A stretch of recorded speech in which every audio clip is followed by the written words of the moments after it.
As Women's History Month comes to a close, we're going to commemorate a Latina-owned pop-up bookstore and restaurant in Springdale.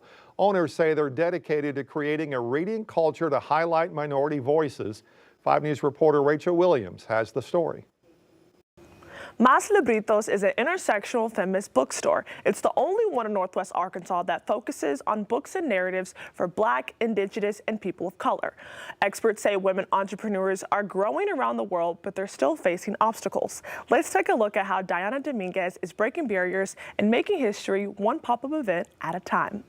For me, it's really important to have representation in the books that we're reading. Dominguez started her business last year. She says she saw an unmet need in the community and decided to curate a space. All of the books that I carry within the bookstore have been either authored, illustrated, or it tells the stories of our communities. Libritos doesn't have a brick-and-mortar store, so she's partnering with another Latina-owned restaurant called Bites and Bowls. She says it's important for women to support women. Especially as Latinas, we're a rising population or demographic that is opening businesses in the United States, but there's still that lack of infrastructure when it comes to access to capital, to mentorship, and to networking. When you look for a collaboration, it's not that you're always looking for a win-win, right? Sometimes you have to open the door to someone and you may not get a win right at the beginning. Owner of Bites and Bowls, Sandra Carrasco, hosts Libritos once a month and says in their case, it's a win-win.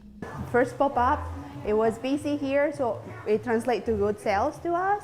But more than that, we have to think about what Libritos will bring to the community, right? So it's the books, in my opinion. And most importantly, the books cater to audiences that aren't always represented. When we have a collection that calls the attention of the young Latinos, or even my own son, right? When we see bilingual books, I'm looking more for what is coming and what this is going to create. I always talk about reading as a space for me where I can dismantle, challenge, learn, and relearn a lot of things about myself. And I think I want that. I want that the community to be able to experience that, but also how can they experience that if they don't have access to those books?